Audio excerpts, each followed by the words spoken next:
Du coup, l'idée, c'est de sculpter une pièce assez grosse. Je suis parti sur un homme rhinocéros. Donc c'est un truc que je fais exprès là pour la démo. Je sais pas si ça aboutira à un truc. Donc j'ai imprimé des concepts, des photos que j'ai trouvées sur le net. Il y a une sculpture, il y a des vrais rhinocéros. Histoire de me guider un peu au niveau de la tête, parce qu'on ne sait pas forcément exactement la tronche qu'a l'animal. Faire de tête, c'est pas évident.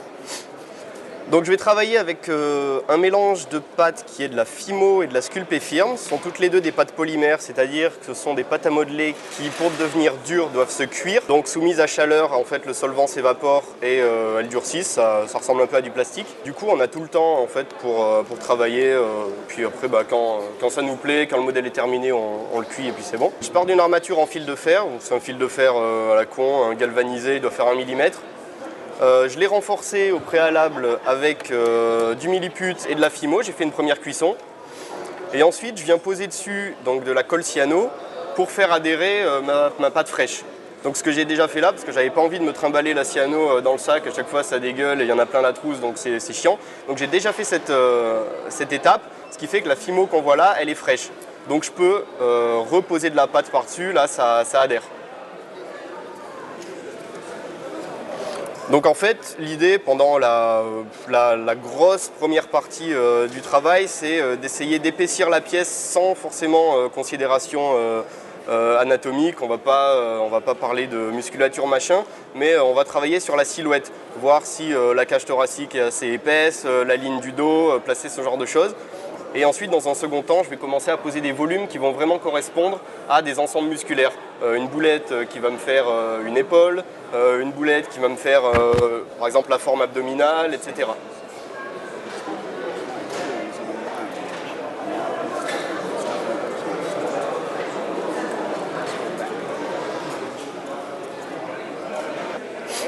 Donc là, forcément, dans les conditions du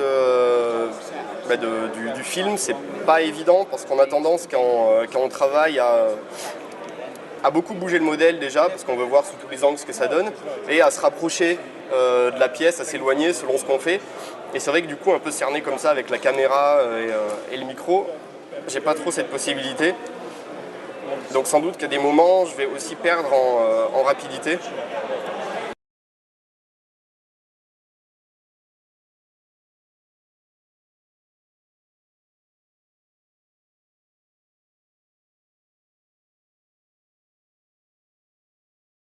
Donc au niveau de la silhouette que je veux donner à mon personnage, j'ai une vague idée de ce que je veux faire, un truc assez massif quand même, vu que c'est un rhinocéros, donc on va pas faire un petit truc tout maigrelet. Mais c'est vrai que au-delà de ça, je ne sais pas exactement comment ça va se comporter. Je pense que les formes, elles vont se trouver aussi d'elles-mêmes au fur et à mesure que j'avance. Je vais privilégier certaines choses à d'autres. Et puis les idées, en fait, le concept et les idées se clarifient au fur et à mesure que j'ajoute de la matière. Vu que je ne suis pas justement dans une demande précise où quelqu'un m'aurait envoyé un dessin, un concept.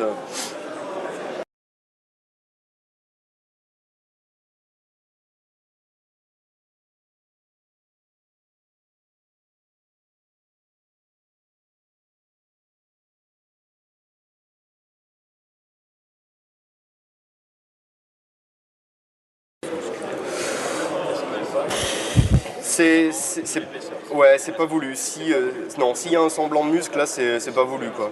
Si, éventuellement, au niveau des pectoraux, c'est vrai que j'ai eu un réflexe où j'ai mis 2 boudins comme ça, mais ils vont être complètement couverts, et éventuellement, même la ligne va bouger. Je sais pas s'ils vont être plus bas, plus haut.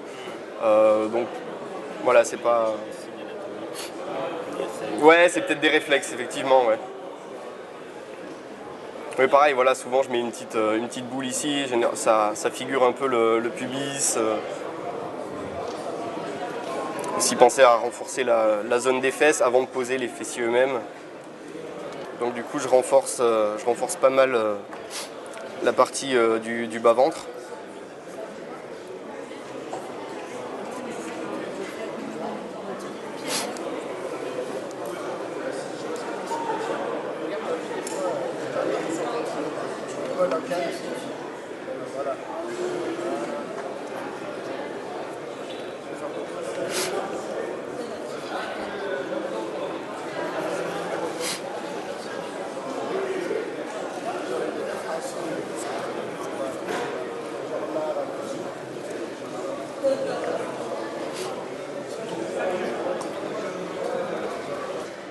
Donc du coup, à cette étape-là, l'importance de la visualisation de ce que vous voulez faire, il faut toujours essayer de regarder votre bonhomme sous tous les angles, en imaginant, si possible, ce à quoi vous avez envie de tendre.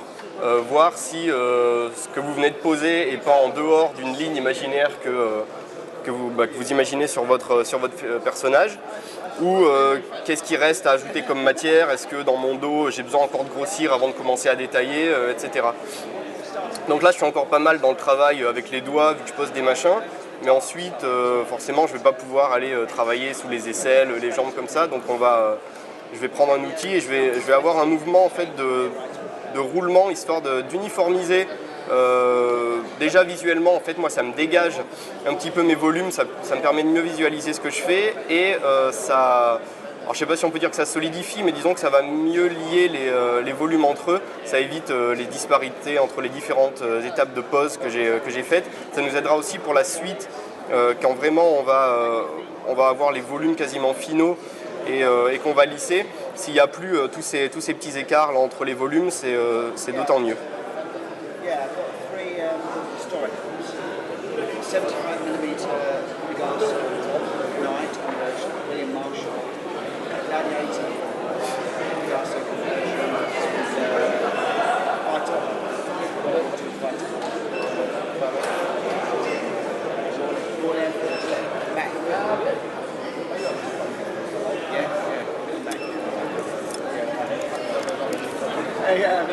Alors, ce qui est bien aussi, c'est d'essayer d'avancer toutes les parties du corps plus ou moins en même temps.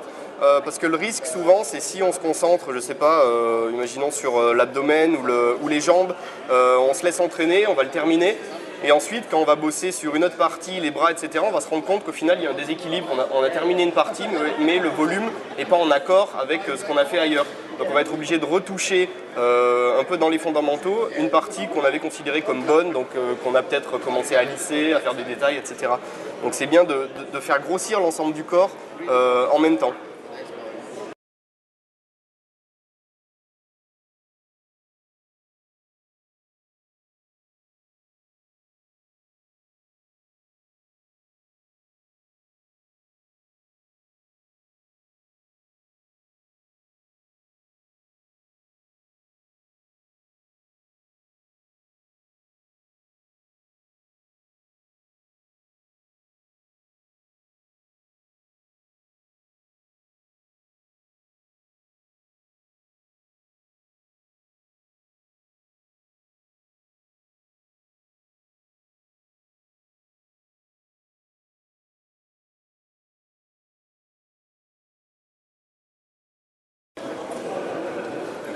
One thing in Peronic is always colour. French Peronic is always beautiful colour.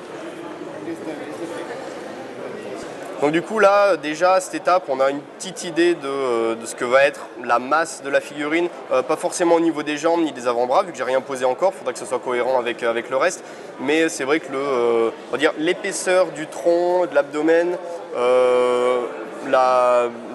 toute la masse qu'on trouve dans le dos, pas forcément au niveau des pectoraux, ça je vais les retravailler, ça va être un peu plus fort aussi. Pareil au niveau du cou, si on regarde un rhinocéros, ils ont beaucoup de matière sous le cou, pas mal fripé, donc il faudra que la jonction avec le thorax soit cohérente aussi, donc sûrement que je rajoute pas mal d'épaisseur à ce niveau-là.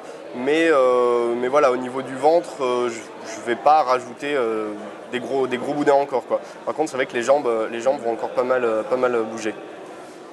Aussi en fait, donc j'ai expliqué tout à l'heure un petit peu à quoi ça servait, mais en plus ce qui est important avec la Fimo, c'est essayer de pas, il ne faut pas se retrouver avec de l'air qui serait emprisonné sous les pattes parce qu'on les aurait mal collés.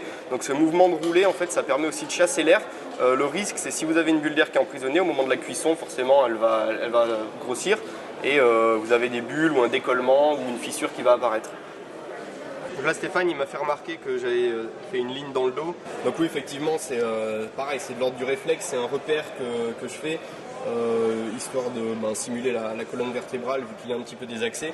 Donc pas perdre cette ligne quand je vais placer les muscles du dos, éventuellement la grosse vertèbre du bison vu qu'il est complètement voûté. Ça me donne un repère tout simplement pour l'axe des fessiers, etc. Et donc là, à ce stade, il y a On peut dire qu'il y a les muscles qui commencent à se dessiner dans la manière dont je fais tourner mon outil. C'est vrai que j'appuie plus à certains endroits que d'autres. Ça fait ressortir un petit peu le mollet, l'axe de la patte, mais sachant que ça va quand même être recouvert. Donc on peut considérer que c'est une forme de première esquisse anatomique par-dessus laquelle je vais après revenir vraiment poser les volumes que moi je considérerais comme étant les volumes musculaires presque définitifs.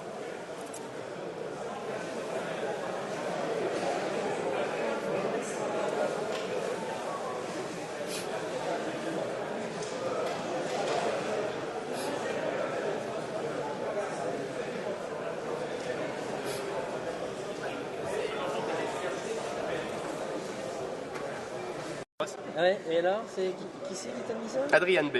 D'accord. Comme ça, il l'a pas dit, on l'a pas enregistré.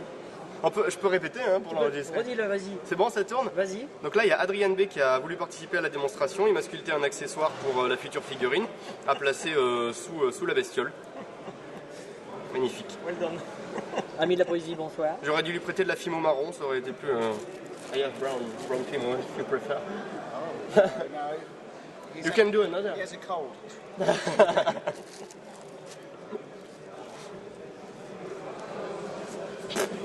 Nickel.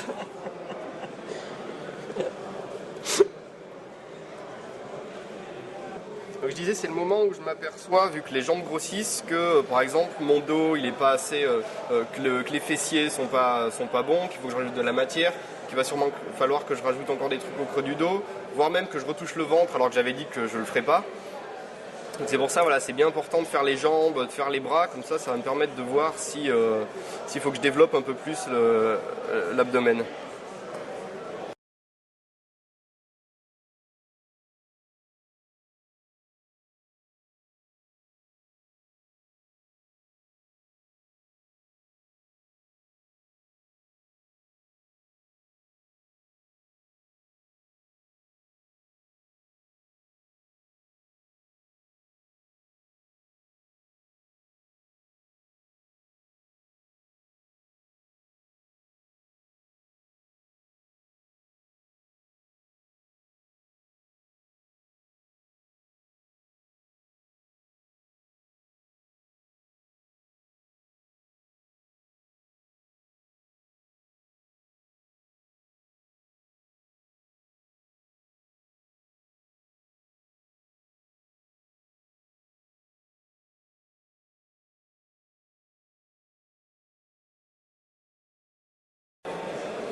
C'est bon?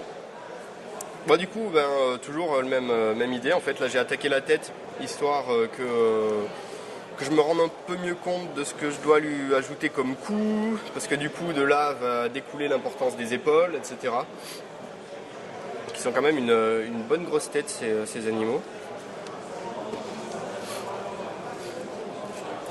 Il faut aussi qu'il y ait un équilibre visuel. S'il a une grosse tête, on va sentir un poids, donc ça influe sur la posture.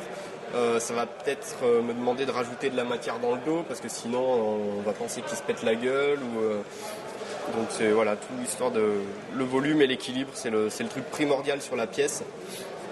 Ça sert à rien d'avoir un machin qui est super chiadé avec plein de détails et de la texture s'il tient pas debout et s'il n'est pas crédible en fait anatomiquement.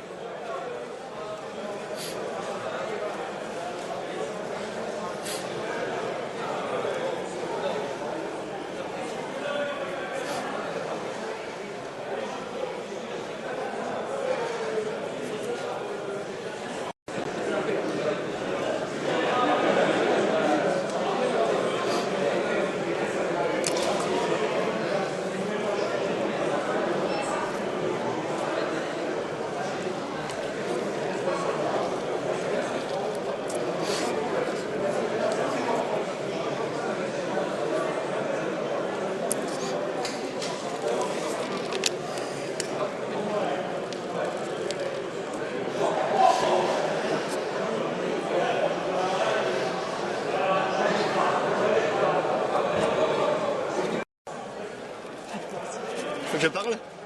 Qu'est-ce que je dis?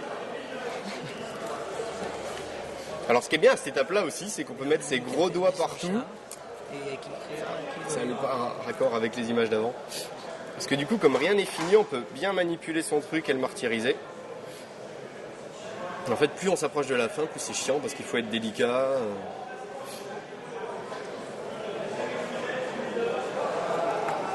Et j'ai plus de pâte.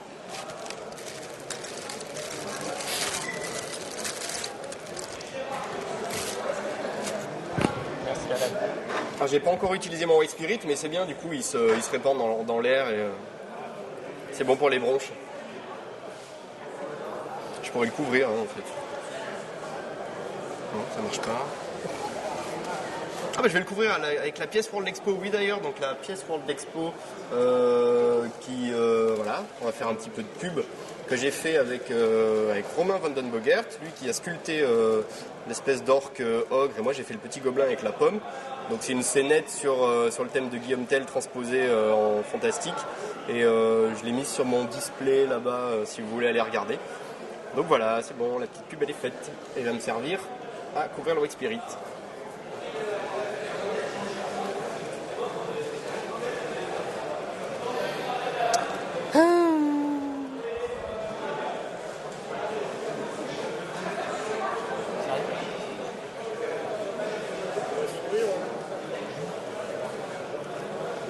Comme ça?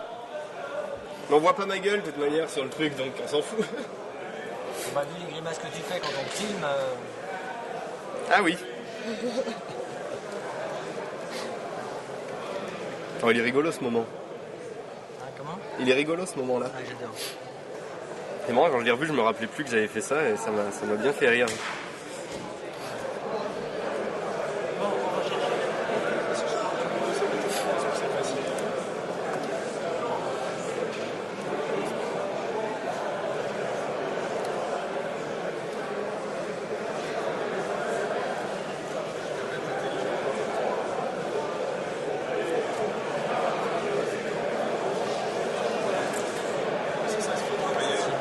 C'est une pièce. Ah non, je l'ai fait exprès pour la démo. Ah oui, complètement. Ouais, je fais l'armature il y a 2 jours. Moi, je trouve que c'est ça qu'il faut faire parce qu'il faut un gros truc, les gens ils voient de loin. Je sais pas, sculpter un visage en 28 mm. Donc là, ouais, autre utilisation de l'outil avec le côté spatule. Donc quand je fais ça, c'est plus que... Déjà, je suis dans une optique d'agencement des volumes un peu plus avancée que tout à l'heure. Ça me permet aussi, ça a une fonction un peu de nettoyage, si je peux dire ça comme ça. J'estompe les différents ajouts de matière, donc toutes les jonctions que ça a créées. Et ça me permet d'un peu mieux visualiser si je dois rajouter des trucs d'un côté de l'autre. Ça anticipe aussi le moment où je vais passer du white un petit peu de partout pour fondre et nettoyer la surface. Ouais, typiquement ces espèces de gros creux qu'on a quand on ajoute des gros boudins de pâte.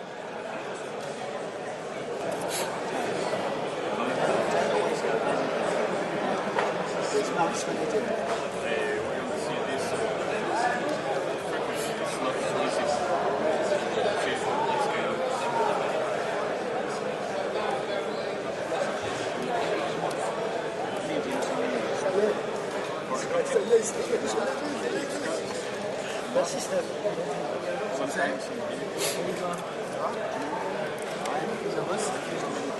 Bah, surtout Alan. Oh, moi je m'amuse là. J'ai 2 heures qu'il est sur les nichons. J'aurais dû faire une femme rhinocéros. Tu es spécialiste des tétons comme tu dis dans la vidéo. Qui dit ça?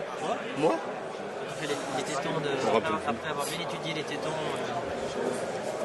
D'accord. Je sais plus si je l'ai gardé par contre. Les tétons des gnomes. Ouais. Je sais plus si je l'ai gardé.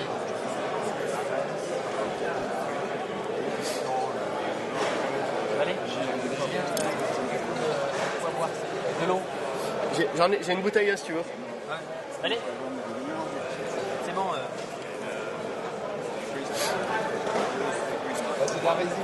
Tu veux que je l'ouvre? Parce que la caméra elle n'est pas complètement bloquée. Sinalan. De rien.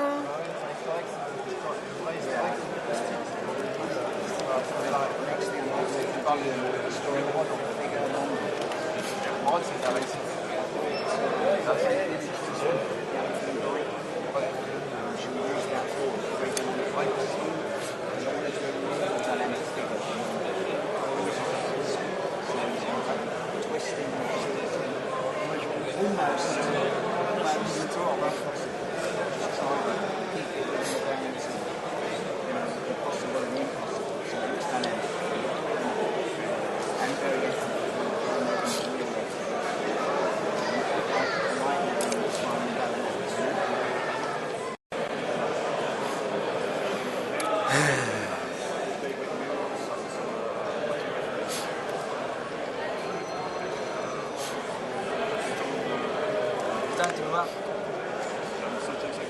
Oh, je suis pile dans le cadre. Ah ouais, Je fais même pas exprès. si tous les tournages avaient pu se passer comme ça.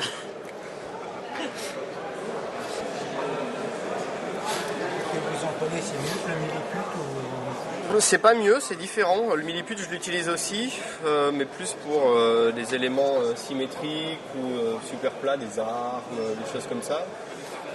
Là, je pourrais pas faire ça en milliput en fait, parce que les temps de séchage me permettraient pas. C'est plus comme de la terre en fait. Oui, c'est ça, vous laissez le temps beaucoup Voilà. plus de temps de travailler. C'est comme une sculpture en terre.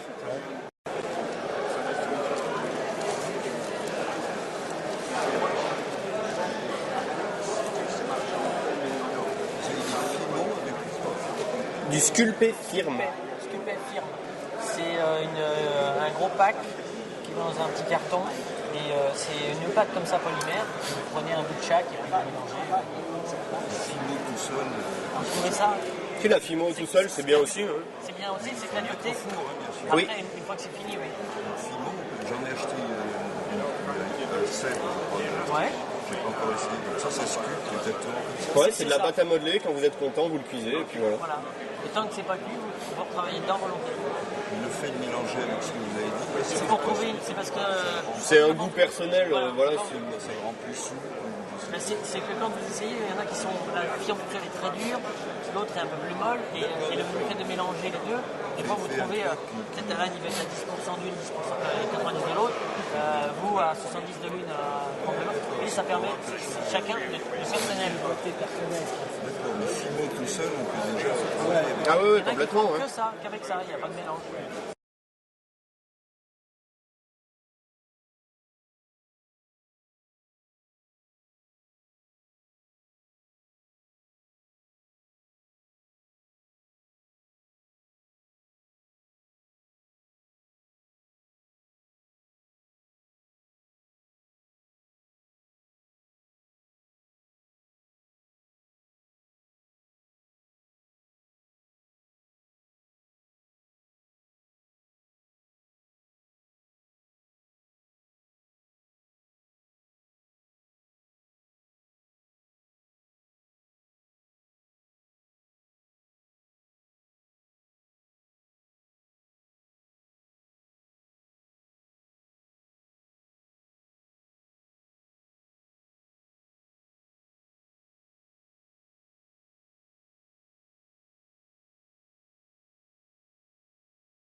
Donc du coup là je suis à un moment un peu délicat, à savoir que j'essaye de rattraper ce que je considère comme des erreurs. Il y a des symétries qui sont pas bonnes, des ancrages musculaires pareils, donc du coup je rajoute un petit bout par-ci, un peu par-là, je repousse d'un côté, avant de vraiment être à l'aise et commencer à lisser, pas à lisser, mais à utiliser ma spatule en masse pour vraiment définir mes volumes comme il faut. Donc là mes bras ils me plaisent pas, il y a pas mal d'endroits dont je suis pas content. Donc c'est aussi beaucoup d'analyse dans la tête, je réfléchis à comment je pourrais faire pour que ça soit un peu plus harmonieux. Après je le tourne un petit peu dans tous les sens, c'est important de regarder sa pièce aussi par en dessous, par dessus. Parce que si on est toujours frontal, en fait on rate certaines symétries ou des disparités qu'on voit pas.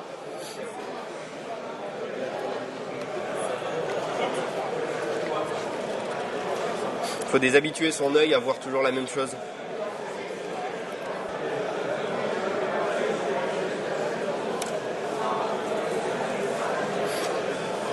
Ouais, pardon, faut que je m'éloigne moi.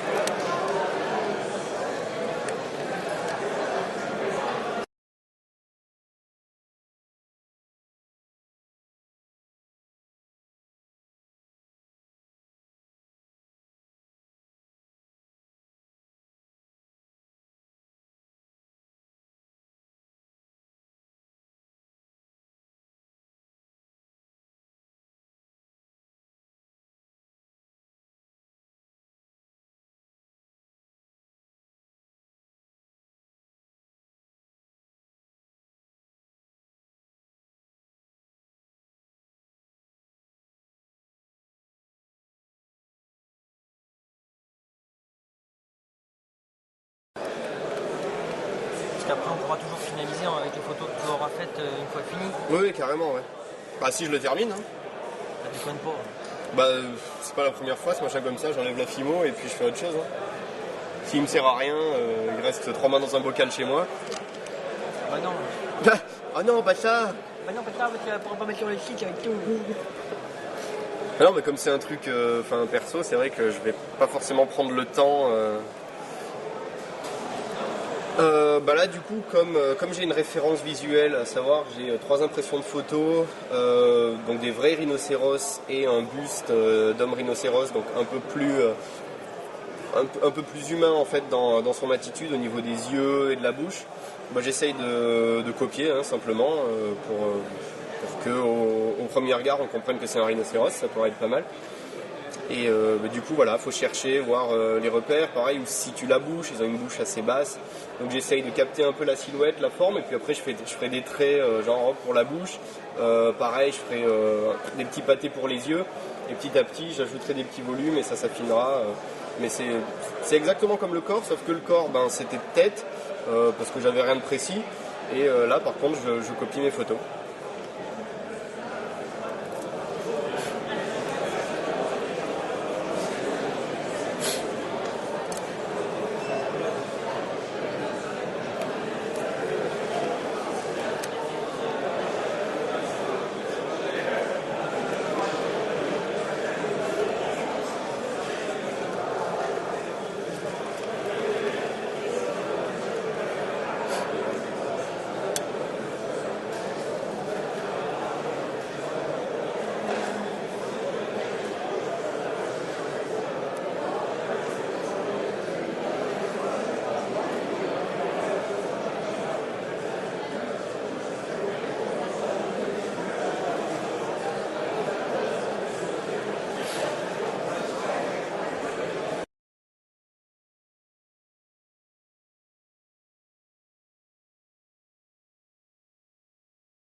Donc là, ouais, je cherche un emplacement pour les yeux. C'est vrai que sur les photos que j'ai, à part sur la sculpture, mais qui est un petit peu extrapolée pour lui donner justement une attitude humaine, il n'y a pas trop d'os sur les rhinocéros. Là, c'est plutôt plat le côté avec l'œil.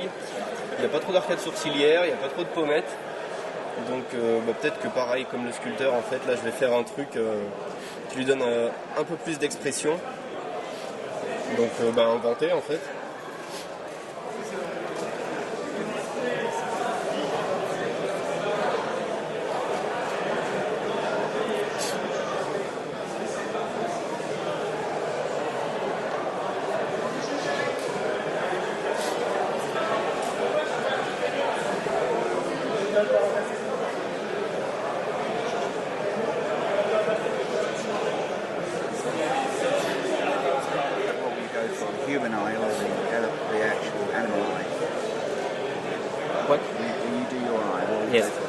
one or the animal one? I don't know. Une grosse arcade sourcilière pour voir ce que ça fait. Si par contre le résultat me plaît pas, si je m'éloigne trop de l'animal, bah, je pourrais le virer, c'est pas un souci.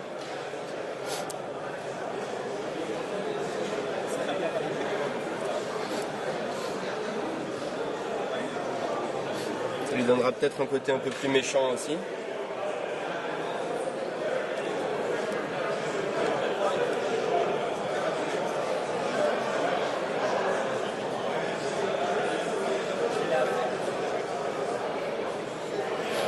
C'est super.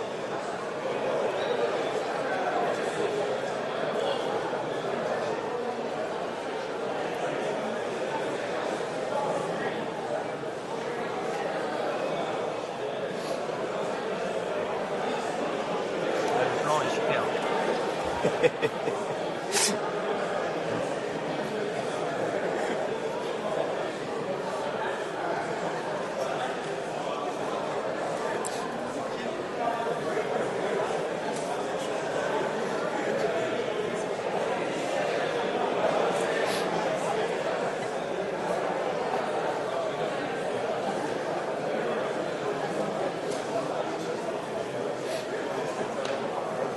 J'ajoute un petit bourrelet sous la bouche pour voir ce que je peux me permettre de lui donner comme expression au niveau des babines.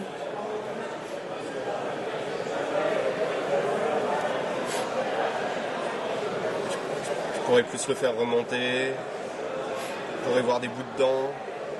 Je sais pas ce que c'est un rhinocéros comme dent, ça doit être assez plat.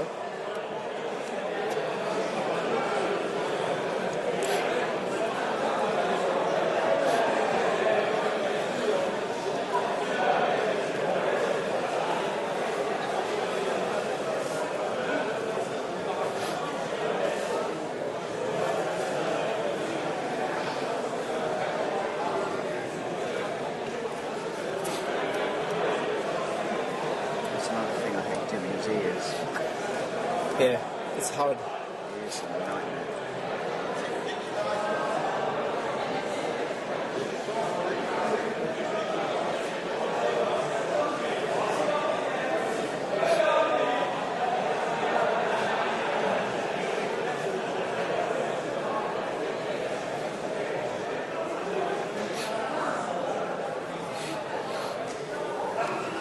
Donc là par exemple les oreilles c'est un truc qui est pas évident à travailler parce que idéalement c'est mieux de s'appuyer sur une structure quand on fait un truc comme ça. Donc ce que je fais souvent c'est que je fais un genre d'ébauche qui me donne la direction et plus ou moins la forme. Et c'est un truc que je retravaillerai après avec soit de la fimo, mais bon ça me fait chier de recuire juste parce que j'ai ajouté un petit boudin. Donc généralement je mets un peu de millipute pour terminer le bord des oreilles, je gratte. Mais au moins ça me fait une structure dure une fois que c'est cuit. Parce que là sinon je peux pas me permettre de travailler l'intérieur de l'oreille au bout par exemple ici, vu que j'ai pas d'appui, quoi, c'est tout mou.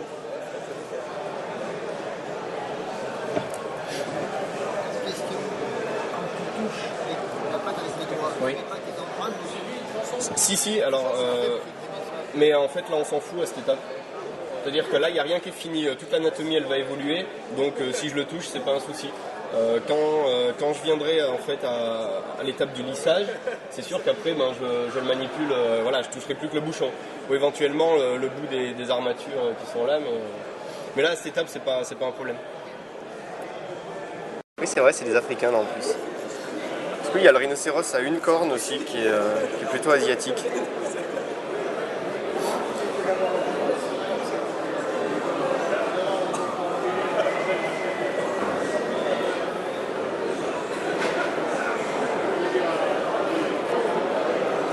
Porc et à poisson, mais ils m'ont dit hein? Non. Faire des photos.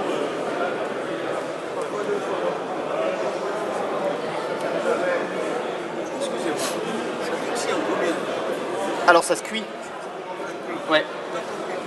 Exactement. C'est une pâte à modeler qui se cuit au four. Donc du coup, c'est comme de l'argile en fait qu'on mouillerait et on pourrait la travailler. Non, c'est une polymère. Ouais.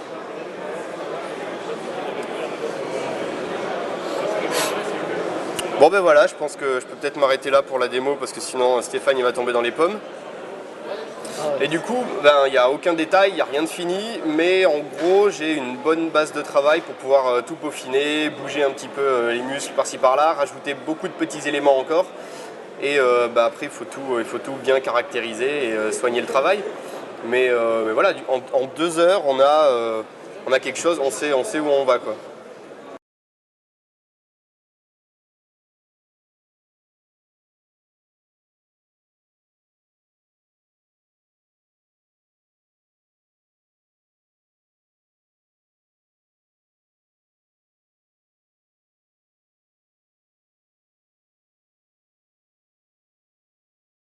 Alors du coup, on reprend la pièce qu'on avait ébauchée hier. Donc on est encore à un stade où on recherche les masses et rien n'est terminé. Je suis encore en train de travailler l'anatomie.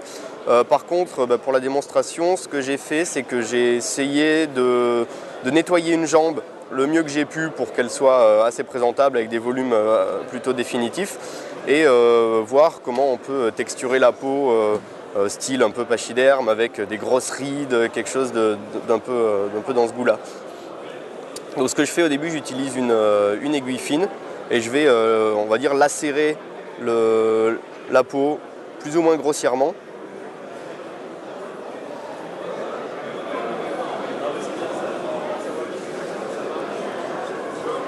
Donc faire des espèces de quadrillages avec des endroits plus ou moins à la frontière entre différents muscles plus ou moins appuyés. Les genoux qui sont généralement des parties bien abîmées. Donc pareil, on fait des grosses striures, donc sans souci en fait de nettoyage ou de lisibilité. Voilà, ça peluche, mais ça c'est pas le problème, vu qu'après on va le travailler avec du White Spirit, qui normalement, si tout se passe bien, en fait estompe l'effet général et rend le truc plus propre et puis plus organique. Donc là, ce que je fais, c'est que je prends un pinceau, un vieux pinceau un peu merdique.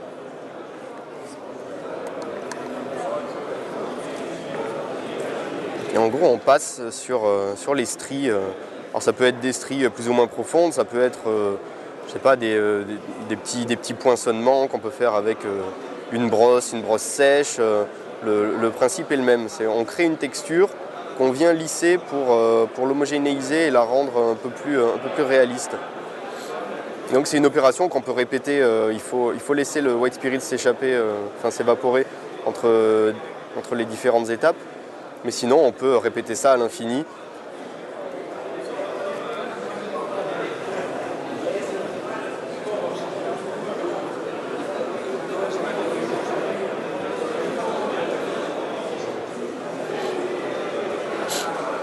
Et voilà, tout de suite, là déjà, on a quelque chose de moins accentué que tout à l'heure. On devine un peu que c'est des bourrelets de peau, en fait, donc pas des blessures, mais vraiment des grosses rides bien marquées dans une peau épaisse.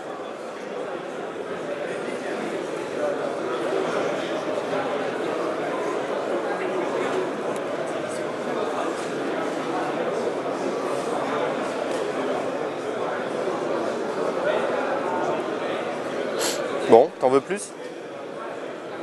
Alors du coup, généralement, à cette étape aussi, il faut s'arrêter parce que sinon, le White Spirit s'imbibe dans la pièce, va rendre ma surface complètement molle et si je repasse le pinceau, je vais arracher ce que j'ai fait. Ouais, voilà, hop, je fais ça, c'est bon, je vais détruire la petite strie que j'avais créée. Donc on s'arrête et puis on laisse s'évaporer et on peut revenir après, encore une fois avec l'aiguille et réitérer l'opération avec le White Spirit jusqu'à ce qu'on soit content de l'effet qu'on obtient. Et donc ça, c'est un truc que je vais faire sur l'ensemble de la pièce quand je serai content des volumes, en accentuant sur certaines parties comme les grosses rides, on aura des gros plis qu'il a au niveau du cou. C'est aussi une zone qu'on va traiter de cette manière-là.